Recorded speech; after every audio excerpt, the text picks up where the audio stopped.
북한의 젊은 여군만 따로 모아 운영하는 비밀 부대가 있다고 합니다. 표면상으론 조국을 위한 특수임무라지만 실제로는 매일 밤 간부들이 여군들을 성적으로 착취하는 지옥 같은 곳이라고 하죠. 그곳에 들어간 여성들은 대부분 극단적 선택을 하거나 돌아오지 않는다고 하는데요. 매일 밤 누가 불려가게 될지 모든 여성들은 불안함을 가지고 잠들어야만 한다고 합니다. 오늘의 사연자분 또한 그곳에서 충격적인 장면을 목격하고 살기 위해 탈북을 하게 되었다고 하는데요. 대체 무슨 일이 있었던 걸까요? 안녕하세요. 저는 탈북민 리혜련이라고 합니다. 평양 외곽 서북쪽 골짜기 마을에서 사는 평범한 소녀였죠. 가난했지만 우리 가족은 웃음이 많았어요. 아버지께서 제 머리를 쓰다듬을 때면 세상이 든든하게 느껴지고 했습니다. 하지만 18살이 되던 겨울 모든 것이 변하고 말았습니다. 아버지가 건설 현장에서 추락사고를 당하셨죠. 그날 밤 어머니의 흐느낌은 얼어붙은 겨울 공기를 더 차갑게 만들었습니다. 국가에서 준 보상금은 턱없이 부족했어요. 그러던 어느 날 학교 앞에서 군 모집 담당관이 연설을 했어요. 제복을 입은 그 사람의 목소리가 지금도 귓가에 선명합니다. 조국을 위해 헌신하는 군인의 가족은 국가가 책임집니다. 충성하는 자에게는 명예와 보상이 따를 것입니다. 다음 날 저는 군 모집소를 찾아갔어요. 담당자는 제 키와 체격을 훑어보더니 여군으로는 조금 왜소하다고 했지만 결국 입대 신청서를 받아주었습니다. 그렇게 트럭에 올라타 훈련소로 향하는 길, 창문 밖으로 흔들리는 눈물을 흘리는 어머니의 손이 점점 작아져 갔어요. 그때는 몰랐습니다. 제가 선택한 길이 얼마나 험난할지, 그리고 그 길이 결국 어디로 저를 이끌게 될지. 여군 훈련소에 도착했을 때 날은 이미 어두워지고 있었습니다. 삭막한 콘크리트 건물이 저를 맞이했어요. 차가운 바람이 훈련소 마당을 휩쓸고 지나갔죠. 다른 신병들의 얼굴에서도 같은 감정이 읽혔습니다. 두려움, 긴장, 그리고 어떤 결의. 물론 그때는 알지 못했습니다. 곧 제 인생을 뒤집을 만한 일이 일어날 거란 사실을 말이죠. 새벽 4시, 귀를 찢는 기상나팔 소리에 악몽처럼 깨어났어요. 살을 애는 한기가 몸을 관통했습니다. 얼어붙은 바닥에 맨발로 내려서는 순간 현실이 저를 덮쳤어요. 3분 안에 정렬. 고함 소리가 막사를 뒤흔들었습니다. 떨리는 손으로 군복을 껴입고 뛰쳐나갔어요. 늦은 동료 하나가 눈앞에서 무릎을 꿇고 얼굴이 창백해질 때까지 팔굽혀펴기를 했죠. 그 모습에 심장이 멎는 것 같았습니다. 첫 임무는 탄약고 건설이었어요. 영하 20도, 손가락이 얼어붙는 추위 속에서 삽을 들었습니다. 첫 삽을 뜨자 얼어붙은 땅이 쇳소리를 냈어요. 손바닥에 물집이 생기고 터지고 피가 나도 멈출 수 없었죠. 간부의 시선이 늘 저를 따라다녔으니까요. 여자들 치고는 일 잘하는군. 중대장의 말에 동료들의 시선이 모였습니다. 그 눈빛 속에서 동정과 두려움을 읽었어요. 무언가 불길한 징조였죠. 그날 저녁 여군 셋이 간부 숙소로 불려갔습니다. 돌아온 그들의 눈빛은 죽어 있었어요. 밤 11시가 넘어서야 겨우 막사로 돌아왔습니다. 온몸이 쇳덩이처럼 무거웠어요. 손은 갈라지고 발은 얼어붙어 감각이 없었죠. 물 한 모금으로 저녁을 대신했습니다. 배고픔이 위장을 쥐어짰어요. 동료 하나가 흐느끼다 잠들었죠. 저도 이불 속에서 눈물을 삼켰습니다. 어느 날 작업 도중 5분간 휴식이 주어졌어요. 얼어붙은 손을 녹이려 입김을 불었죠. 그 순간 뒤에서 목소리가 들렸습니다. 게으름 피우나? 뒤돌아보니 중대장이 서 있었어요. 공포가 온몸을 덮쳤죠. 변명할 틈도 없었습니다. 그날 저녁 전체 부대원 앞에서 공개 체벌을 받았어요. 이것이 조국을 위해 헌신하는 자세인가? 고함 소리에 귀가 멍멍했습니다. 무릎을 꿇고 두 팔을 들고 서 있어야 했어요. 10분, 30분, 1시간. 팔이 떨어져 나갈 것 같았죠. 손끝에서 시작된 통증이 어깨를 타고 전신으로 퍼졌습니다. 식사 시간은 또 다른 고통이었어요. 옥수수밥 한 공기와 소금국이 전부였죠. 가끔 배추 한 조각이 떠 있는 날은 축제처럼 여겨졌습니다. 뼈가 도드라질 정도로 야위어가는 몸을 느꼈어요. 밤에는 배고픔에 잠을 이루지 못했죠. 하루는 간부 숙소 청소를 명령받았습니다. 그곳에서 본 광경은 충격적이었어요. 쌀밥, 고기, 과일. 우리가 굶주릴 때 그들은 잔치를 벌이고 있었죠. 분노가 치밀었지만 표현할 수 없었습니다. 그저 묵묵히 청소를 했어요. 한 달이 지나자 거울 속 제 모습은 완전히 달라져 있었습니다. 움푹 꺼진 두 눈, 앙상한 광대뼈, 창백한 얼굴. 18살 소녀는 사라지고 없었어요. 죽은 눈빛의 도구만 남았죠. 그때 진이를 만났습니다. 같은 고향 출신으로 저보다 2살 많았어요. 진이는 이미 1년을 버텨온 베테랑이었죠. 밤에 몰래 만나 이야기를 나누며 조금이나마 위안을 얻었습니다. 여기서 살아남으려면 마음을 닫아야 해. 진이의 말이 가슴에 박혔어요. 어느 날 진이가 속삭였습니다. 혜련아, 여기 비밀이 있어. 그날 밤 진이는 간부들이 모르는 창고를 보여줬어요. 그곳에는 몰래 모아둔 식량과 약품이 있었죠. 작은 희망의 불빛 같았습니다. 진이는 말했어요. 우리끼린 비밀이야. 물론 그때는 알지 못했어요. 진이와의 만남이 제 운명을 어떻게 바꾸게 될지를 말이죠. 그날은 평소와 다름없는 아침이었어요. 진이는 아침 점호에 참석했고 평소처럼 옆자리에 섰습니다. 눈짓으로 인사를 나눴죠. 하지만 점심 작업 중에 진이가 보이지 않았어요. 진이 어디 갔어? 물었지만 아무도 대답해주지 않았습니다. 저녁 식사 시간, 진이의 자리는 여전히 비어 있었어요. 불안감이 밀려왔죠. 옆자리 동료에게 물었습니다. 진이 못 봤어? 그녀는 고개를 돌리며 말했어요. 중대장실로 불려갔어. 심장이 내려앉는 기분이었습니다. 그날 밤, 진이는 돌아오지 않았어요. 저는 뜬 눈으로 밤을 지새웠죠. 창문으로 보이는 간부 숙소의 불빛이 밤늦게까지 켜져 있었습니다. 다음 날 아침에도 진이는 없었어요. 아무도 물어보지 않았죠. 마치 진이가 처음부터 없었던 사람처럼. 견딜 수 없는 불안감에 그날 저녁 용기를 내어 진이를 찾아 나섰습니다. 소등 시간 이후 몰래 막사를 빠져나왔어요. 달빛만이 제 길을 비춰주었죠. 먼저 훈련장을 둘러보았습니다. 아무도 없었어요. 그 다음 식당, 창고 모두 비어 있었죠. 부대 뒤편에 있는 간부 숙소들을 조심스레 살폈습니다. 대부분 불이 꺼져 있었어요. 하지만 구석에 있는 작은 건물에서 희미한 불빛이 새어나왔죠. 그곳은 중대장의 별도 숙소였습니다. 조심스럽게 다가갔어요. 창문 틈으로 안을 들여다볼 수 있었죠. 그 순간 제 몸이 얼어붙었습니다. 중대장이 한 여성을 억압하고 있었어요. 여성의 흐느끼는 소리가 희미하게 들렸습니다. 그녀의 얼굴은 볼 수 없었지만 진이는 아니었어요. 다른 분대의 여군이었죠. 온몸이 떨렸습니다. 구토감이 치밀어 올랐어요. 그 자리에서 도망치듯 뛰쳐나왔죠. 심장이 터질 듯이 뛰었습니다. 그 이미지가 제 눈앞에서 지워지지 않았어요. 진이도 이런 일을 당했을까? 생각만 해도 숨이 막혔습니다. 사흘이 지나도 진이는 나타나지 않았어요. 용기를 내어 분대장에게 물었습니다. 진이 동무는 어디 갔나요? 그녀의 눈빛이 차갑게 변했죠. 그런 질문은 하지 마. 내 일이나 해.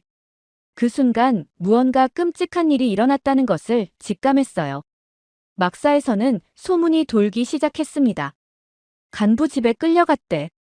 누군가 속삭였죠. 아니야, 도망치려다 잡혔대. 또 다른 이는 말했어요. 죽었다는 말도 있어. 이 말들이 제 귓가를 맴돌았습니다. 밤에는 악몽에 시달렸죠. 중대장 숙소에서 본 장면이 계속해서 떠올랐어요. 일주일이 지났습니다. 어느 날 밤, 다시 용기를 내어 중대장 숙소 주변을 살펴보기로 했어요. 달빛만 의지한 채 어둠 속을 조심스레 움직였죠. 심장은 터질 듯이 뛰었습니다. 들키면 어떤 벌을 받을지 상상도 할 수 없었어요. 숙소 뒤편에 버려진 창고가 있었습니다. 문이 살짝 열려 있었어요. 조심스레 안을 들여다봤죠. 어둠 속에서 무언가가 반짝였습니다. 몸을 숙여 그것을 집어들었어요. 차가운 금속 느낌. 군번줄이었죠. 희미한 달빛에 이름이 보였습니다. 김진희. 온몸이 얼어붙었어요. 손이 떨려 군번줄을 거의 놓칠 뻔했습니다. 가슴이 찢어지는 듯한 고통이 밀려왔죠. 누군가 오는 소리에 급히 군번줄을 주머니에 넣고 어둠 속으로 숨었어요. 간부 둘이 창고로 향하는 것이 보였습니다. 그들의 웃음소리가 밤 공기를 찢었어요. 막사로 돌아와 이불 속에서 진이의 군번줄을 꼭 쥐었습니다. 뜨거운 눈물이 볼을 타고 흘렀죠. 진이에게 무슨 일이 일어났는지 정확히 알 수 없었지만 끔찍한 일임을 짐작할 수 있었어요. 중대장 숙소에서 본 장면이 계속 떠올랐습니다. 몸을 웅크리고 밤새 떨었죠. 다음 날부터 모든 것이 달라졌어요. 아침에 일어나면 제일 먼저 진이의 빈자리가 눈에 들어왔습니다. 작업 중에도 진이의 웃음소리가 들리는 것 같았죠. 하지만 돌아보면 아무도 없었어요. 진이는 그렇게 제 삶에서 흔적도 없이 사라졌습니다. 그렇게 진이의 실종 이후 매일이 악몽이었습니다. 잠을 이루지 못했어요. 눈을 감으면 창고에서 발견한 진이의 군번줄, 중대장 숙소에서 본 끔찍한 장면이 떠올랐죠. 숨이 막히고 식은땀이 흘렀습니다. 그러던 어느 날 중대장이 저를 불렀습니다. 혜련, 오늘부터 내 숙소 청소를 맡아라. 심장이 멎는 기분이었어요. 그의 눈빛에서 읽은 의도가 온몸을 떨게 했죠. 진이의 운명이 저에게도 닥쳐오고 있었습니다. 그날 밤 이불 속에서 떨며 진이의 군번줄을 쥐었어요. 진이야, 나 어떡하지? 눈물이 그치지 않았습니다. 모든 것이 절망뿐이었죠. 그때 문득 진이의 마지막 말이 생각났어요. 언젠가 우리 함께 여기서 나가자. 다음 날 간부 숙소 청소를 하러 갔습니다. 중대장은 없었어요. 그의 방을 서둘러 청소하는데 책상 위에 지도가 펼쳐져 있었죠. 압록강 부근의 지도였습니다. 국경 초소 위치와 순찰 경로가 표시되어 있었어요. 잠시 망설이다 그 지도를 머릿속에 새겼습니다. 저녁 식사 후 용기를 내어 글을 썼어요. 엄마, 나 여기서 죽어요. 처음으로 진실을 털어놓았죠. 가족에게 편지를 쓰는 건 허락되었지만 검열을 통과할 리 없었습니다. 그래도 썼어요. 제 영혼이 살아있다는 증거를 남기고 싶었습니다. 밤마다 계획을 세웠어요. 국경까지의 거리, 필요한 식량, 최적의 탈출 경로. 모든 것을 머릿속에 그렸습니다. 소문에 의하면 압록강을 건너면 중국 그리고 거기서 남한까지 갈 수 있다고 했죠. 불가능해 보였지만 여기 남는 것보다 나았습니다. 어느 날 부대에 새로운 여군이 배치되었어요. 미정이라는 이름의 그녀는 경계병 출신이었습니다. 조심스레 다가가 친해졌죠. 어느 날 밤 용기를 내어 물었어요. 국경은 어떻게 생겼어? 미정의 눈이 경계로 가득 찼지만 제 진심을 느꼈는지 조용히 말해줬습니다. 겨울이면 강이 얼어. 하지만 위험해. 경비가 심하고 잡히면 죽음뿐이야. 미정의 말이 가슴에 박혔어요. 하지만 이미 마음은 정해져 있었습니다. 여기서 서서히 죽어가느니 자유를 향해 달리다 죽는 게 나았죠. 매일 밤 몰래 식량을 모았습니다. 배급받은 옥수수빵 조각을 몰래 말려두고 작업 중 주운 야생 열매도 숨겼어요. 작은 보따리가 점점 채워졌죠. 동시에 간부들의 일정과 경계 근무표를 외웠습니다. 패턴이 있었어요. 2달에 한 번, 초소 교대일에 경계가 느슨해졌죠. 중대장의 시선은 날이 갈수록 노골적이 되었습니다. 2번째로 그의 숙소 청소를 할 때 그가 갑자기 들어왔어요. 일 잘하는군. 그의 손이 제 어깨에 닿았습니다. 온몸에 소름이 돋았죠. 그 순간 결심했어요. 이번 주 내로 탈출해야 한다. 그렇게 탈출을 결심한 그날 밤부터 저는 다른 사람이 되었습니다. 겉으로는 복종하는 군인이었지만 내면은 치밀한 전략가로 변했어요. 매 순간이 탈출 준비의 시간이었죠. 눈을 크게 뜨고 모든 것을 관찰했습니다. 첫째로 식량을 모았어요. 배급받은 옥수수빵을 몰래 말려 천으로 감싸 숨겼습니다. 아침 작업 중에는 산에서 야생 열매를 따서 주머니에 넣었어요. 한 번은 간부가 의심스러운 눈으로 저를 바라봤지만 태연하게 웃으며 넘겼죠. 가슴은 터질 듯이 뛰었습니다. 둘째로 지도를 그렸어요. 종이는 구할 수 없었기에 머릿속에 그려야 했습니다. 매일 작업 이동 중에 주변 지형을 외웠어요. 산의 모양, 길의 방향, 강까지의 거리. 모든 것을 기억했죠. 중대장 방에서 본 지도의 조각들을 하나씩 맞춰 나갔습니다. 셋째로 경계 근무표를 파악했어요. 미정의 도움이 컸습니다. 그녀는 위험을 무릅쓰고 귀중한 정보를 알려줬죠. 북쪽 초소는 자정에 교대해. 그 시간에 10분 정도 빈틈이 생겨. 이런 정보들이 생존의 열쇠였어요. 넷째로 날씨를 연구했습니다. 탈출에는 추운 겨울밤이 유리했어요. 눈보라가 칠 때 경비의 시야가 제한되니까요. 매일 밤 창밖을 보며 기상 패턴을 분석했죠. 전날 밤 하늘의 모양으로. 다음 날 날씨를 예측하는 방법을.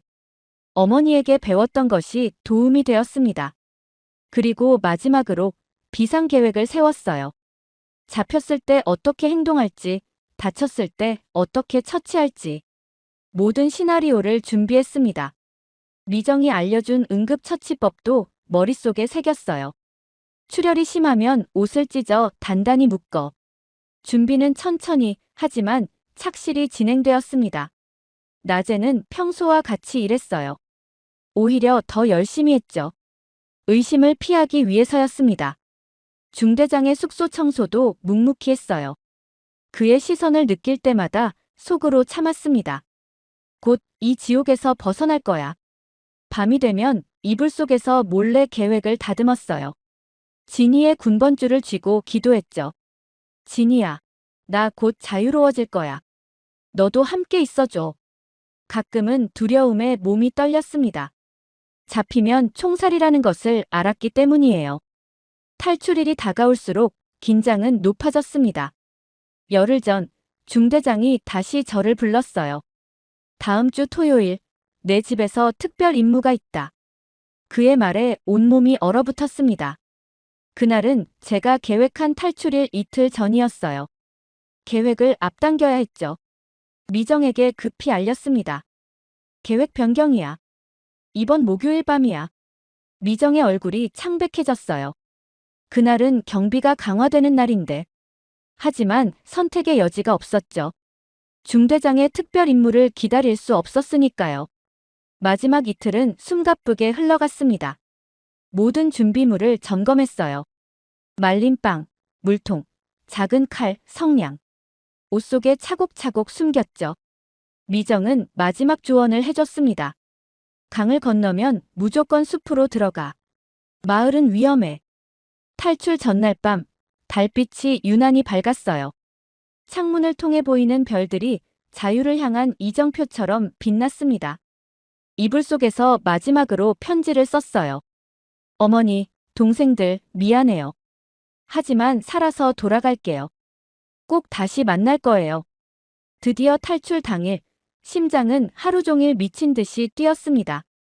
모든 행동이 마지막인 것 같았어요. 마지막 작업, 마지막 식사, 마지막 점호. 모든 것이 느리게 흘러갔죠. 소등 시간이 되자 침대에 누웠습니다. 하지만 잠들지 않았어요. 자정을 기다렸죠. 마침내 자정, 모두가 잠든 시간. 숨소리만 가득한 막사에서 조용히 일어났습니다. 옷 속에 숨겨둔 작은 보따리를 꺼내 몸에 단단히 묶었어요. 진이의 군번줄을 목에 걸고 마지막으로 침대를 돌아봤죠. 이제 돌이킬 수 없는 결단이었습니다. 발소리를 죽이며 창문으로 향했어요. 다행히 우리 막사는 1층이었죠. 미리 느슨하게 해둔 창문 잠금 장치를 풀고 조심스레 열었습니다. 바깥 공기가 차갑게 밀려왔어요. 영하 20도의 한겨울밤이었죠. 창문을 통해 밖으로 나왔습니다. 눈이 내리고 있었어요. 하얀 눈송이들이 달빛 아래 반짝였죠. 잠시 얼어붙었습니다.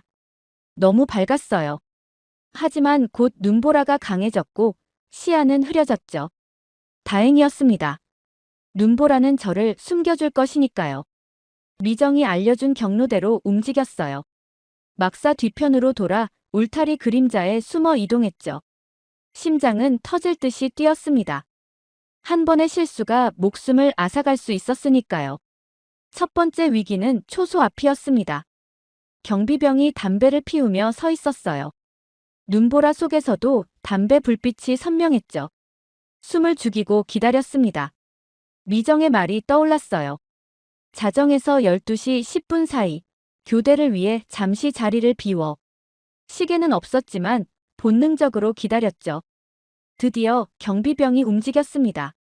담배를 던지고 초소 안으로 들어갔어요. 그 순간을 놓치지 않고 재빨리 달렸죠.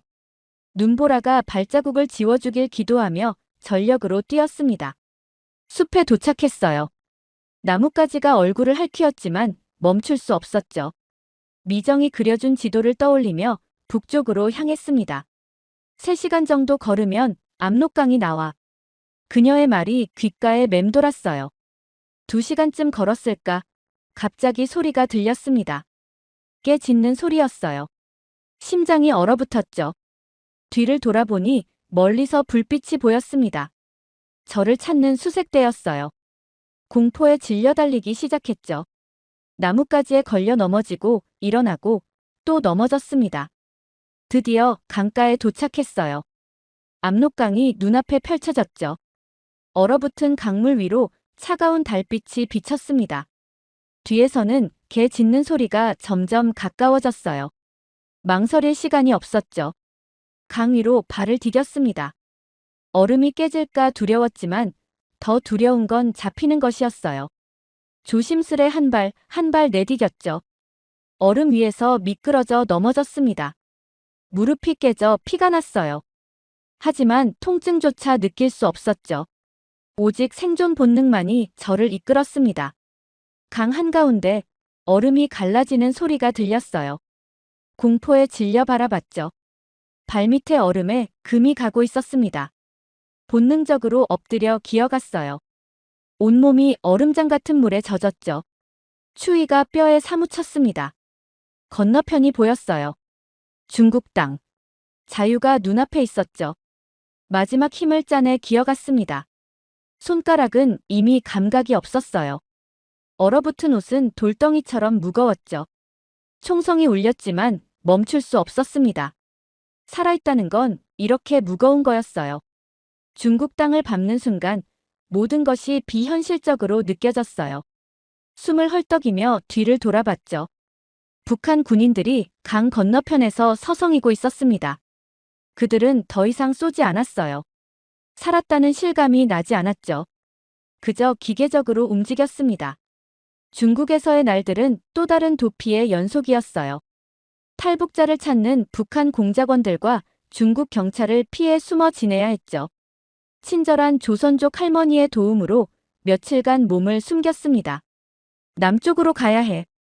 라오스, 태국을 거쳐 한국으로 가는 길이 있어. 할머니의 말씀이었어요. 밀수꾼의 도움을 받아 중국 남부로 이동했습니다. 트럭 뒤편에 숨어 며칠을 달렸어요. 먹을 것 없이 화장실도 가지 못한 채 오직 숨만 쉬었죠. 누가 문을 열면 끝장이라는 공포 속에서 살았습니다. 윈난성에 도착해 국경을 넘었어요. 라오스의 밀림은 또 다른 시련이었죠. 뱀과 벌레, 끝없는 습기와 더위. 북한의 추위와는 정반대였지만 똑같이 가혹했습니다. 밤에는 맹수의 울음소리에 잠을 이루지 못했어요. 일주일간의 도보 끝에 태국 국경에 도착했습니다. 국경을 넘자마자 태국 경찰에 자수했어요. 저는 북한 이탈 주민입니다. 생전 처음 해보는 말이었죠. 경찰서에 구금되었지만 이상하게도 안도감이 들었습니다. 최소한 북으로 강제 송환되지는 않을 테니까요. 방콕의 이민자 수용소에서 한 달을 지냈어요. 그곳에서 같은 처지의 탈북민들을 만났죠. 서로의 이야기를 나누며 위로받았습니다. 마침내 한국 대사관 직원이 찾아왔어요. 대한민국이 여러분을 맞이할 준비가 되어 있습니다. 한국행 비행기를 탔습니다. 창문 밖으로 구름이 눈앞에 펼쳐졌어요. 마치 꿈처럼 느껴졌죠. 손목에 있는 진이의 군번줄을 바라보았습니다. 진이야, 나 자유로워졌어. 눈물이 흘렀어요. 자유는 달콤했지만 동시에 쓰디쓴 맛이었죠. 비행기가 인천공항에 착륙했습니다. 활주로의 불빛이 환하게 빛났어요. 그 순간 비로소 실감이 났죠. 저는 살아남았고 새로운 삶을 시작할 수 있게 되었습니다. 그 무거운 자유를 짊어지고 그렇게 인천공항에 도착해 국정원에서 따뜻한 조사를 받은 뒤 하나원으로 향하는 차 안에서 창밖을 바라봤습니다. 번쩍이는 불빛, 높은 건물들, 화려한 간판들. 마치 다른 세계에 온 것 같았어요. 북한에서는 상상도 할 수 없었던 풍경이었죠. 차창에 비친 제 모습이 낯설었습니다. 이제 저는 탈북민이었어요. 하나원에 도착했을 때 첫 느낌은 따뜻함이었습니다. 건물 안은 훈훈했고 밝은 조명이 복도를 환하게 비쳤어요. 여긴 왜 이렇게 따뜻하죠? 무심코 물었더니 직원분이 미소를 지으며 대답했습니다. 중앙난방이 24시간 가동돼요. 그 순간 북한에서의 겨울이 떠올랐어요. 얼어붙은 손가락, 차가운 콘크리트 바닥. 눈물이 핑 돌았죠. 첫날 밤 따뜻한 물로 샤워를 했습니다. 북한 군대에서는 꿈도 꿀 수 없던 사치였어요. 물이 몸을 타고 흐를 때 지난 몇 년간의 고통이 씻겨 내려가는 듯 했죠. 하지만 마음속 깊은 상처는 쉽게 지워지지 않았습니다. 밤에는 여전히 악몽에 시달렸어요. 중대장의 얼굴, 진이의 군번줄, 얼어붙은 압록강. 하나원에서의 생활은 새로운 배움의 연속이었습니다. 남한 사회 적응 교육, 컴퓨터 수업, 직업 훈련. 모든 것이 새롭고 낯설었어요. 처음 컴퓨터 앞에 앉았을 때는 손이 떨릴 정도로 긴장했죠. 하지만 선생님들은 인내심을 갖고 천천히 가르쳐 주셨습니다. 가장 충격적이었던 건 식사 시간이었어요. 하얀 쌀밥, 고기 반찬, 과일까지. 북한에서는 상상도 할 수 없는 풍요로움이었죠. 처음에는 믿기지 않아 조금씩 먹었습니다. 더 드세요. 영양사 선생님의 말에 놀랐어요. 북한에서는 한 숟가락이라도 더 달라고 구걸해야 했는데 여기서는 원하는 만큼 먹을 수 있다니. 전기밥솥, 전자레인지, 세탁기. 모든 가전제품이 신기했습니다. 이걸 어떻게 써요? 물을 때마다 다른 탈북민들이 웃었어요. 나도 처음엔 그랬어. 그들의 따뜻한 위로에 안도감이 들었죠. 혼자가 아니라는 느낌, 누군가 내 아픔을 이해한다는 안도감이 큰 위로가 되었습니다. 하나원에서 만난 심리상담사에게 처음으로 모든 이야기를 털어놓았어요. 군대에서의 착취, 진이의 실종, 탈북 과정.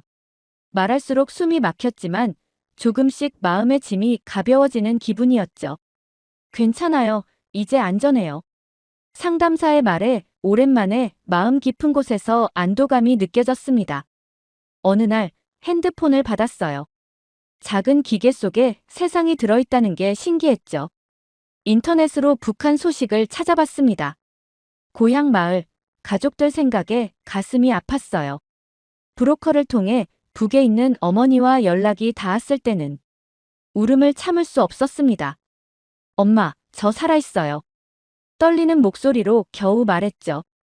하나원에서 석 달을 지내고 사회로 나갈 준비를 했습니다. 두려움과 설렘이 교차했어요. 혼자서 살 수 있을까? 걱정도 됐지만 이미 죽음의 문턱까지 갔다 온 저였죠. 작은 원룸을 배정받았을 때 그 공간이 너무 소중하게 느껴졌습니다. 내 집이라는 말이 얼마나 따뜻한 단어인지 처음 알았어요. 직업 교육을 받으며 미래를 계획했습니다. 때로는 남한 사람들의 빠른 말투와 낯선 용어에 당황했지만 하루하루 조금씩 적응해 나갔어요. 편의점 아르바이트를 시작했을 때 처음으로 받은 월급 봉투를 보며 뿌듯함을 느꼈죠. 내가 번 돈이라는 자부심이 컸습니다. 밤에 창문을 열고 서울의 밤하늘을 바라봤어요. 북한에서 봤던 같은 별이지만 이제는 자유롭게 볼 수 있다는 게 신기했죠. 지니의 군번줄을 손에 쥐고 생각했습니다. 지니야, 너도 이 자유를 느낄 수 있었으면 좋겠다. 때로는 죄책감이 밀려왔어요. 나만 탈출했다는 자책감, 북에 남겨진 가족에 대한 걱정. 하지만 그럴 때마다 다짐했습니다. 더 강해져서 언젠가 그들도 구해내리라. 그 약속이 저를 지탱해 주었죠. 그렇게 하나원을 나온 지 1년. 이제 서울은 조금 익숙해졌습니다.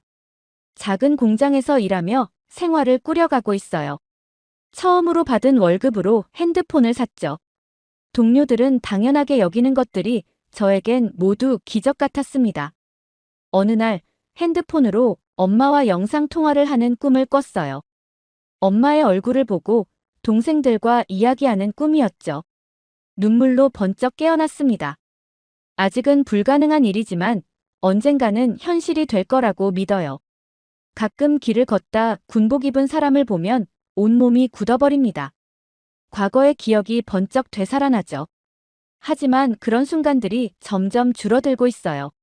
심리 상담사는 그것을 회복이라고 불렀습니다. 작년에는 고등학교 검정고시에 합격했어요. 올해는 대학 입시에 도전할 예정이죠. 간호학과에 가고 싶어요. 아픈 사람들을 돕는 일을 하고 싶습니다. 누군가의 상처를 치유해주는 사람이 되고 싶어요. 제 책상 위에는 항상 지니의 군번줄이 놓여 있습니다. 가끔 그것을 바라보며 생각해요. 지니야, 나 지금 행복해. 거짓말은 아니지만 온전한 진실도 아니죠. 행복과 슬픔이 뒤섞인 감정입니다. 탈북민 자조 모임에서 비슷한 경험을 가진 친구들을 만났어요. 그들과 함께할 때만 완전히 이해받는 기분이 듭니다. 우리끼리는 설명하지 않아도 알잖아. 그런 말로 위로를 나누죠. 최근에는 제 이야기를 영상으로 기록하는 프로젝트에 참여했습니다. 처음엔 두려웠어요. 하지만 말을 할수록 마음이 가벼워지는 느낌이었죠. 누군가에게는 희망이 될 수 있을 거라는 생각에 용기를 냈습니다. 이제 진짜 제 이름으로 살고 싶어요. 카메라 앞에서 한 말입니다. 더 이상 숨거나 두려워하지 않고 제 정체성을 인정하며 살아가려 해요. 북에 남은 친구들도 언젠가 이 자유를 누리게 되길 간절히 바랍니다. 인터뷰가 끝나고 집으로 돌아오는 길, 서울의 밤하늘을 올려다봤어요. 같은 하늘 아래 북에 있는 가족들도 이별을 보고 있을까요? 지니도 어딘가에서 이별을 보고 있을까요? 목에 걸린 지니의 군번줄이 달빛에 반짝였습니다. 오늘 밤은 평소보다 별이 유난히 밝게 빛나네요. 마치 새로운 시작을 축복해주는 것처럼. 북한 바닷가 마을에서 정체불명의 페트병이 발견됐습니다. 충격적인 건 그 안에 북한 당국이 금지한 물품이 들어있었다는 점인데요. 보기만 해도 처형당할 만큼 매우 위험한 물품이었다고 합니다. 이후 마을에는 보위부의 감시가 강화됐으며 당국은 해당 사건과 관련해 추가 조사를 진행 중이라고 밝혔는데요. 대체 그 물건이 무엇이었는지 뉴스에서도 공개되지 않은 오늘의 사연, 지금부터 전해드립니다. 안녕하세요. 저는 탈북민 이도윤입니다. 한때 북한 남포특별시 바닷가 마을에서 어머니와 함께 살았었죠. 물론 그 일이 일어나기 전까지는 말입니다. 아직도 그날의 기억이 생생합니다. 어느 날 평소처럼 바닷가에서 일하던 중이었어요. 갑자기 파도에 밀려온 무언가가 눈에 들어왔습니다. 처음에는 그저 쓰레기라고 생각했어요. 하지만 가까이 다가가 보니 투명한 페트병이었습니다. 저는 급히 주변을 살폈습니다. 외국에서 온 물건을 습득하는 것은 위험한 일이니까요. 하지만 배고픔이 제 이성을 무너뜨리더군요. 저는 재빨리 페트병을 주워 작업복 안쪽에 숨겼어요. 페트병 자체도 귀한 물건이지만 안에 무엇이 들어있는지 궁금했습니다. 혹시 먹을 것일지도 모른다는 생각에 가슴이 두근거렸어요. 집에 도착하자마자 저는 문을 꼼꼼히 잠그고 창문의 낡은 커튼도 확인했습니다. 그리고 조심스럽게 작업복에서 페트병을 꺼냈어요. 그렇게 뚜껑을 열었을 때 저는 완전히 얼어붙고 말았습니다. 바로 하얀 쌀이 들어있었거든요. 그뿐만이 아니었습니다. 포장지에 구충제라고 쓰여있는 알약과 마지막으로 작은 USB가 나왔어요. 순간 어머니가 놀란 표정으로 저를 바라보셨습니다. 어머니는 이런 건 위험하니 당장 버려야 한다고 말씀하셨죠. 하지만 저는 그럴 수 없었어요. 쌀을 본 순간 그 어떤 위험도 감수할 각오가 생겼거든요. 얼마나 오랫동안 제대로 된 식사를 하지 못했는지를 생각하니 눈물이 날 것 같았어요. 저는 한 번만이라도 배부르게 먹어보자고 어머니를 설득했습니다. 결국 어머니는 조용히 고개를 끄덕이시며 조심해야 하고 아무도 알면 안 된다고 당부하셨죠. 물론 그때는 알지 못했습니다. 그 페트병이 우리 삶을 영원히 바꿔놓을 거란 사실을 말이죠. 이후 불을 피우고 쌀을 안 치자 집안에 익숙하지 않은 하얀 밥 냄새가 퍼지기 시작했죠. 평소에는 맡지 못하던 향기였어요. 그 냄새에 저도 모르게 침을 삼켰습니다. 마침내 밥이 완성되고 뚜껑을 열자 뽀얀 수증기와 함께 하얀 밥알들이 눈앞에 나타났죠. 너무 배가 고파 젓가락도 찾지 않고 손으로 뜨거운 밥을 집어 허겁지겁 먹기 시작했습니다. 이게 쌀밥이에요? 이렇게 맛있는 밥이 있다니. 그동안 먹었던 강냉이밥과는 비교할 수 없는 부드러운 식감이었죠. 매일 먹던 거친 강냉이와 달리 입안에서 부드럽게 녹아내렸어요. 오랜 배고픔을 잊게 해주는 맛이었습니다. 정신없이 먹다가 문득 어머니를 바라보았어요. 어머니는 저를 지켜보며 조용히 눈물을 흘리고 계셨죠. 그제야 제 행동이 부끄러워졌습니다. 어머니는 천천히 밥 한 숟갈을 떠서 입에 넣으셨어요. 체력이 약해 많이 먹지도 못하고 천천히 씹으셨죠. 이제야 밥다운 밥을 먹이는구나. 우리 아들한테. 어머니의 목소리가 떨렸습니다. 저는 밥을 먹다가 손을 멈추었어요. 어머니의 말씀에 가슴이 아팠죠. 내 아버지가 살아계실 때는 그래도 가끔 쌀밥도 먹었는데. 그제야 깨달았습니다. 이 작은 쌀 한 줌이 우리 집에서는 너무나 귀한 것이라는 사실을요. 북한에서 배고픔이 일상이 된 현실이 얼마나 잔인한지 온몸으로 느꼈어요. 쌀밥을 먹은 그날 밤 잠이 오지 않았습니다. 배는 채워졌지만 마음이 복잡했어요. 어머니가 깊이 잠든 것을 확인한 후 조심스럽게 일어나 페트병에서 나온 USB를 꺼냈죠. 손에 쥐고 있는 이 작은 물건에 무엇이 들어있는지 궁금했습니다. 우리 집에는 오래된 TV가 있었어요. 아버지가 살아계실 때 구입한 것으로 지금은 거의 사용하지 않았죠. 전기가 들어올 때만 켤 수 있었고 그마저도 북한 공영방송만 시청할 수 있었습니다. 그때 어머니가 깨어나셨어요. 이건 위험한 물건이야, 도윤아. 어머니의 걱정 어린 목소리가 들렸지만 호기심을 억누를 수 없었죠. 낡은 TV에 조심스럽게 USB를 연결했습니다. 화면이 켜지기까지 몇 초간 숨을 죽였어요. 그 순간 우리가 알던 세상과는 전혀 다른 세계가 눈앞에 펼쳐졌습니다. USB 안에는 나만의 뉴스, 드라마, 한국 노래 그리고 한국 사회를 설명하는 다큐멘터리가 담겨 있었어요. 서울의 밤 풍경이 화면에 나타났죠. 수많은 빌딩이 빛으로 가득 차 있었고 거리는 자동차로 붐볐습니다. 사람들은 다양한 옷을 입고 자유롭게 거리를 활보했어요. 식당에서는 고기를 실컷 먹고 쇼핑몰에서는 원하는 물건을 마음껏 구매했죠. 저게 정말 남한인가요? 믿기지 않았습니다. 우리는 항상 남한 사람들이 미국의 압제 아래 고통받고 있다고 배웠어요. 하지만 화면 속 그들은 행복해 보였죠. 자유롭게 말하고 웃고 먹고 여행했습니다. 다음 영상은 북한에 관한 뉴스였어요. 북한 주민들이 굶주리고 있다는 내용이 나왔죠. 실제 북한 마을의 모습과 영양실조로 고통받는 아이들의 사진이 화면에 비쳤습니다. 옆에서 지켜보던 어머니가 조용히 한숨을 내쉬었어요. 우리가 이렇게 사는 걸 저들은 다 알고 있었어. 하지만 우린 저런 세상이 있다는 것도 몰랐지. 어머니의 목소리에는 비통함이 묻어났죠. 오랜 세월 우리가 믿어왔던 모든 것이 거짓일지도 모른다는 생각에 머리가 어지러웠습니다. 한국 가수들의 화려한 공연 영상이 이어졌어요. 색색의 조명 아래 완벽한 안무로 춤추는 그들을 보며 놀라지 않을 수 없었죠. 우리가 보던 공연과는 차원이 달랐습니다. 어머니가 불안한 눈빛으로 창문을 확인하셨어요. 도윤아, 이런 건 보면 안 돼. 내가 다칠 수도 있어. 어머니는 USB를 치우려 하셨지만 저는 이미 그 안에 담긴 세상에 빠져들고 있었죠. 이것이 진실이라면 우리는 지금까지 어떤 세상에서 살아온 걸까요? 어머니가 주무신 후에도 작은 소리로 TV를 켜고 영상을 보았습니다. 그날 밤 이후로 며칠 동안 몰래 USB 속 내용을 반복해서 시청했어요. 매일 밤 새로운 세상을 조금씩 더 알아갔죠. USB 속 내용은 제 세계관을 완전히 뒤흔들어 놓았어요. 그 영상들을 보고 나서 더 이상 예전의 제가 아니었죠. 가슴속에 수많은 질문이 생겨났습니다. 이 질문들을 혼자 간직하기엔 너무 무거웠어요. 누군가에게 이야기하지 않으면 제 마음이 터져버릴 것만 같았습니다. 그러던 어느 날 밤 양식장에서 함께 일하는 친구 민석을 만났습니다. 그는 어릴 때부터 함께 자란 친구였죠. 따뜻한 저녁바람이 불던 그날 주변에 아무도 없는 것을 3번이나 확인한 후 목소리를 죽여가며 조심스럽게 USB에서 본 내용을 이야기했어요. 손톱이 파고들 정도로 손바닥을 꽉 쥐며 떨리는 마음을 진정시켰습니다. 나만은 우리가 배운 것과 완전히 다르다고 말했어요. 그 순간 민석의 얼굴에서 핏기가 싹 가셨습니다. 마치 유령이라도 본 듯 창백해졌죠. 그는 주변을 불안하게 살피며 제 팔을 너무 세게 잡아 멍이 들 정도였어요. 이건 위험한 거야. 말하지 마. 누가 들으면 우리 둘 다 끝이야. 민석의 공포에 찬 눈빛에 후회가 밀려왔습니다. 그의 경고가 옳다는 것을 곧 깨달았죠. 입을 열지 말았어야 했어요. 대화 이후 이틀 뒤 새벽 동이 트기도 전 갑작스러운 발소리와 함께 우리 집 문이 거칠게 두드려졌습니다. 문을 열자 검은 제복을 입은 보위부 요원 3명이 서 있었어요. 그들의 얼굴에는 감정이라고는 찾아볼 수 없었습니다. 얼음장 같은 눈빛이 저를 꿰뚫었죠. 그들은 허락도 구하지 않고 집 안으로 들어와 마치 태풍처럼 모든 것을 뒤엎기 시작했습니다. 의자는 뒤집히고 이불은 찢어졌으며 바닥 틈새까지 송곳으로 찔러보는 철저함이었어요. 어머니와 저는 벽에 붙어서 그들의 폭풍 같은 수색을 말없이 지켜볼 수밖에 없었습니다. 심장이 목구멍까지 올라왔어요. 다행히 USB는 집 밖 양식장 근처의 바위 틈, 아무도 찾지 못할 곳에 숨겨두었기에 발견되지 않았죠. 하지만 그들은 수색을 마치고도 떠나지 않았습니다. 오히려 더 위협적인 자세로 우리를 둘러쌌어요. 보위부 책임자가 반동 사상을 퍼뜨린 흔적이 있다는 신고가 들어왔다며 누가 한 짓인지 말하라고 했습니다. 그의 목소리는 얼음처럼 차가웠죠. 제 심장은 마치 달리기 경주를 하듯 미친 듯이 뛰기 시작했어요. 누군가 저를 신고한 것이 분명했습니다. 민석이었을까요? 아니면 다른 누군가가 어둠 속에서 우리 집 창문으로 TV 화면을 엿보았을까요? 제 목소리가 떨리며 우리는 그런 적이 없다고 말했지만 보위부 요원은 믿지 않았어요.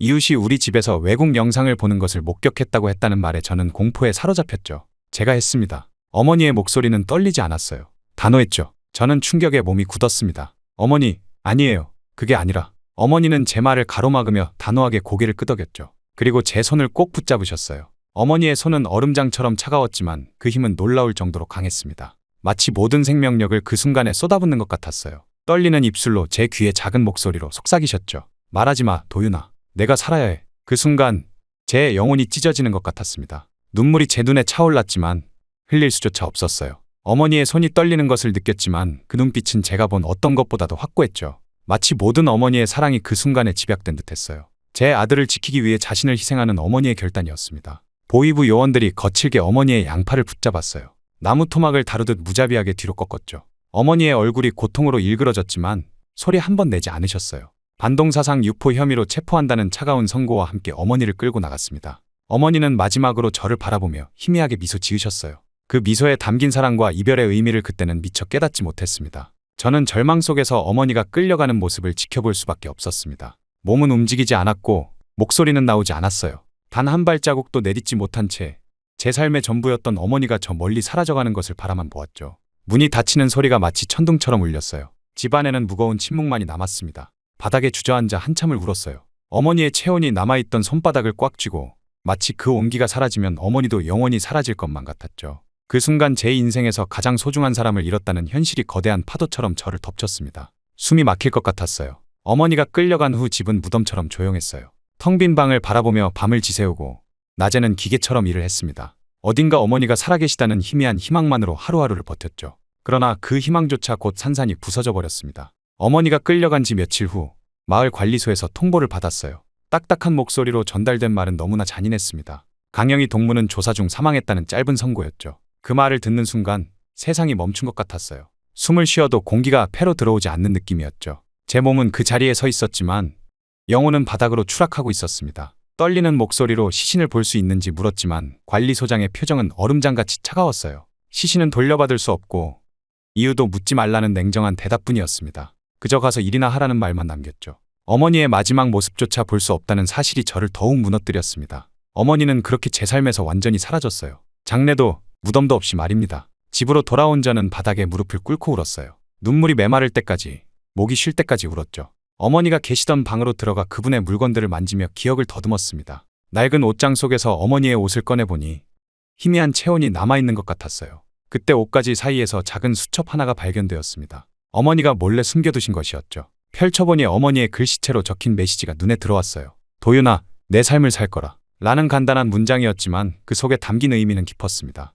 어머니는 이미 모든 것을 예상하고 계셨던 걸까요? 수첩의 마지막 페이지에는 또 다른 글이 적혀 있었어요. 이곳을 벗어나지 않으면 나도 죽는다. 는 문장이 간절하게 쓰여 있었습니다. 어머니의 마지막 메시지를 읽는 순간 무언가가 제 안에서 바뀌었습니다. 눈물은 멈추고 가슴속에 불꽃이 피어오르기 시작했어요. 어머니의 희생이 헛되지 않게 하기 위해서는 제가 살아야 했습니다. 그것도 진정한 삶을 살아야 했죠. 창문 밖으로 보이는 어두운 하늘을 바라보며 결심했어요. 이 땅을 떠나 남한으로 가야겠다고. 자유를 찾아 어머니가 바라셨던 삶을 살기 위해서 말입니다. 그것만이 어머니의 희생에 보답하는 길이라 생각했어요. 결심은 쉬웠지만 실행은 어려웠습니다. 북한을 탈출한다는 것은 목숨을 건 도전이었어요. 국경은 철저히 감시되고 발각되면 총살이 기다리고 있었죠. 하지만 더 이상 잃을 것도 없었습니다. 어머니가 없는 이곳에 더 이상 미련은 없었어요. USB에서 본 나만의 자유로운 모습을 떠올리며 탈출 계획을 세우기 시작했습니다. 가장 가능성 있는 방법은 바다를 통한 탈출이었어요. 남포는 항구 도시였고 작은 배들이 자주 드나들었죠.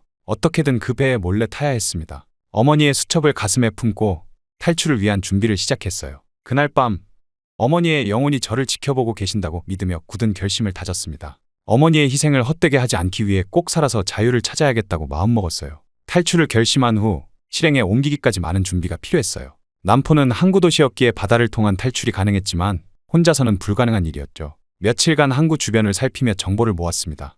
양식장에서 함께 일하던 동료 중 한 명이 소개해준 접선자를 통해 탈북을 준비하는 다른 사람들과 연결될 수 있었어요. 우리는 5명이었습니다. 모두 각자의 사연을 가지고 있었죠. 정치범 수용소에서 풀려난 남자, 굶주림에 지친 젊은 부부, 그리고 저보다 어린 20대 초반의 여성이었어요. 모두 같은 절박함을 안고 있었습니다. 접선자를 통해 밀수업을 하는 사람과 접촉할 수 있었어요. 그는 처음에는 경계했지만 우리 모두가 가진 마지막 재산을 모으자 마음을 바꿨습니다. 저는 어머니의 금반지를 내놓았어요. 작은 화물선에 몰래 숨어 타는 계획을 세웠죠. 그 배는 중국과의 무역을 위해 정기적으로 운항했고 배의 선원 중 한 명이 그와 연계되어 있었습니다. 마지막 밤 제가 살던 집을 떠나며 어머니와의 추억이 담긴 곳을 뒤로했어요. 가슴이 찢어지는 듯했지만 뒤돌아보지 않았습니다. 약속된 시간에 항구에 도착했죠. 어둠 속에서 다른 탈북자들과 함께 기다렸어요. 불안함과 기대감이 교차하는 시간이었습니다. 마침내 밀수업자가 나타났을 때 우리는 서로를 바라보며 용기를 북돋았죠. 그를 따라 조용히 배에 올라탔습니다. 배는 생각보다 컸어요. 화물을 가득 실은 배였고 우리는 그 사이사이에 숨어야 했죠. 긴장감이 감돌던 그때 갑자기 불빛이 비쳤습니다. 배에 오르는 경비병들의 발소리가 들렸어요. 검열이다. 화물 검사한다. 밀수업자의 얼굴이 굳어졌습니다. 계획에 없던 검열이었어요. 그가 급히 우리를 화물 뒤편 작은 창고로 안내했죠. 창고 안은 좁고 어두웠습니다. 5명이 몸을 밀착하고 숨소리조차 내지 못한 채 문이 닫히는 소리를 들었어요. 발소리가 가까워지고 문이 열릴까 두려움에 떨었습니다. 숨을 죽이고 기다렸어요. 문 밖에서 경비병들이 이야기하는 소리가 들렸죠. 부부는 서로의 손을 꼭 잡았고 젊은 여성은 떨리는 입술을 꾹 다물었습니다. 손에 땀이 흥건히 배었고 심장은 터질 듯이 뛰었어요. 시간이 얼마나 흘렀을까요? 마침내 발소리가 멀어졌습니다. 몇 시간 후 배가 움직이기 시작했어요. 출항한 것이었죠. 모두 안도의 한숨을 내쉬었지만 아직 안심할 수 없었습니다. 창고 속에서 몸을 웅크린 채 시간이 흘렀어요. 물 한 모금, 빵 한 조각으로 하루를 버텼죠. 하루가 지나고 이틀이 지났어요. 좁은 공간에서 다른 탈북자들과 함께 두려움 속에 버텼습니다. 낮에는 서로 말없이 눈빛만 교환했고 밤에는 작은 목소리로 각자의 이야기를 나누었어요. 그들의 고통과 희망이 제게도 큰 힘이 되었죠. 배의 흔들림이 심해질 때마다 바다 한가운데서 발각되면 어떻게 될까 하는 공포가 엄습했습니다. 그래도 어머니의 수첩을 꼭 쥐고 버텼어요. 3일째 되는 밤, 밀수업자가 창고 문을 열었습니다. 그의 표정은 진지했어요. 이제 내들 차례야. 그는 구명 보트를 준비했다고 했습니다. 남한 영해 근처까지 왔으니 이제 작은 보트로 갈아타고 인천항 방향으로 이동해야 한다고 했어요. 우리 5은 서로를 격려하며 조심스럽게 갑판으로 올라갔습니다. 밤바다는 검고 무서웠어요. 하지만 멀리 보이는 불빛은 마치 희망의 등대 같았죠. 구명보트에 올라타며 마지막 순간까지도 발각될까 두려웠습니다. 밀수업자의 지시에 따라 조용히 배에서 내려왔어요. 차가운 바닷바람이 얼굴을 때렸지만 그것은 자유의 첫 번째 숨결 같았습니다. 5명이 작은 보트를 타고 어둠 속에서 노를 저었죠. 서로에게 힘을 주며 인천항 방향으로 향했어요. 저 멀리 보이는 불빛을 향해 나아갔습니다. 함께하는 동료들과 자유를 향한 위험한 여정의 마지막 단계였어요. 작은 보트는 파도에 흔들렸습니다. 5명이 번갈아 가며 노를 저었지만 바다는 우리의 힘보다 강했어요. 밤하늘의 별빛만이 방향을 알려주는 유일한 안내자였죠. 인천항을 향해 밤새도록 노를 저었습니다. 손바닥이 갈라지고 물집이 생겨도 멈출 수 없었어요. 동이 틀 무렵 안개가 바다를 덮기 시작했습니다. 안개 속에서 방향을 잃을까 두려웠어요. 멀리서 배의 기적 소리가 들렸지만 안개 때문에 보이지 않았죠. 젊은 부부는 서로를 꼭 안고 있었고 정치범 수용소 출신의 남자는 굳은 표정으로 앞만 보고 있었습니다.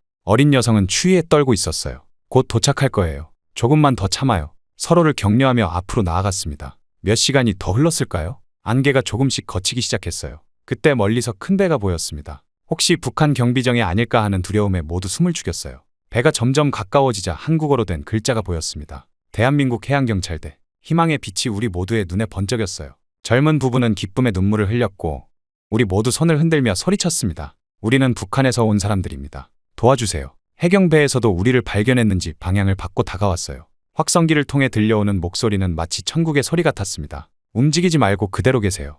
지금 구조하러 갑니다. 해경배가 우리 주변에 멈춰 섰어요. 해경대원들이 신속하게 움직였습니다. 그들은 우리에게 구명조끼를 던져주었고 구조 사다리를 내렸어요. 한 명씩 구조함으로 올라갔습니다. 제가 마지막이었어요. 해경대원이 제 손을 잡아주었습니다. 따뜻한 그 손길이 아직도 기억나요. 구조함에 오르자 담요를 건네주었고 따뜻한 물을 주었습니다. 몸은 젖고 지쳤지만 마음은 환희로 가득 찼어요. 어서 오세요, 대한민국에. 해경대원의 말에 그동안 참았던 감정이 터져나왔습니다. 우리 모두 울음을 터뜨렸어요. 북한을 탈출하여 자유의 땅을 향한 위험천만한 여정, 그 끝에 우리는 마침내 안전한 곳에 도착한 것이었죠.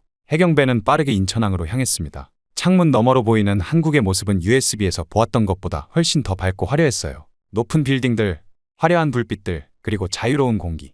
해경들은 우리의 신원을 확인했습니다. 북한에서 온 이유, 어떻게 탈출했는지 묻는 질문들에 하나하나 대답했어요. 그들은 친절했고 우리의 상황을 이해해 주었습니다. 몇 시간 후 배는 인천항에 도착했어요. 부두에는 여러 관계자들이 대기하고 있었습니다. 우리는 마침내 대한민국의 땅을 밟게 되었어요. 그 순간의 감격은 말로 표현할 수 없었습니다. 발 아래 느껴지는 단단한 땅. 그것은 단순한 땅이 아니라 자유의 상징이었어요. 어머니의 희생으로 얻은 이 자유.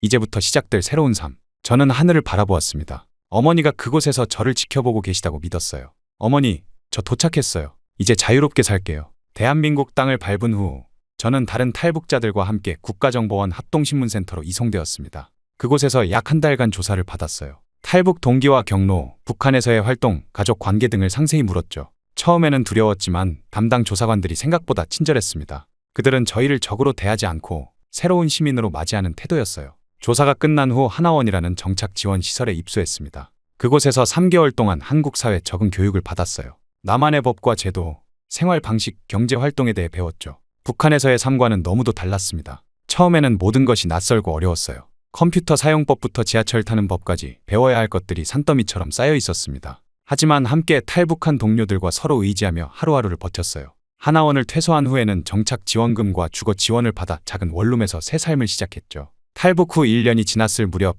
저는 농촌진흥청에서 운영하는 탈북민 농업교육 프로그램에 지원했습니다. 북한에서의 경험을 살려 새로운 꿈을 찾고 싶었어요. 북한에서는 척박한 환경에서 농사를 지었지만 남한에서는 첨단 기술을 활용한 농업을 배울 수 있었죠. 교육 과정은 쉽지 않았습니다. 농업 기술뿐만 아니라 경영 지식도 필요했어요. 밤늦게까지 공부하고 주말에도 실습장에서 시간을 보냈습니다. 그 과정에서 만난 남한 출신 농업 전문가들은 저를 친절하게 도와주었어요. 그들의 도움으로 점차 자신감을 얻어갔죠. 교육을 마친 후 저는 경기도 외곽의 작은 농장에서 일을 시작했습니다. 처음에는 단순 노동으로 시작했지만 곧 제 능력을 인정받아 점차 중요한 일을 맡게 되었어요. 북한에서의 경험이 오히려 강점으로 작용했죠. 척박한 환경에서 작물을 키우던 노하우가 유기농 농업에 도움이 되었습니다. 2년이 지났을 때 저는 드디어 작은 농지를 임대받아 제 농장을 시작할 수 있었어요. 친환경 농법으로 채소를 재배했죠. 처음에는 어려움도 많았지만 점차 안정을 찾아갔습니다. 농장이 자리 잡으면서 다른 탈북민들을 고용하기 시작했어요. 그들에게 일자리를 제공하고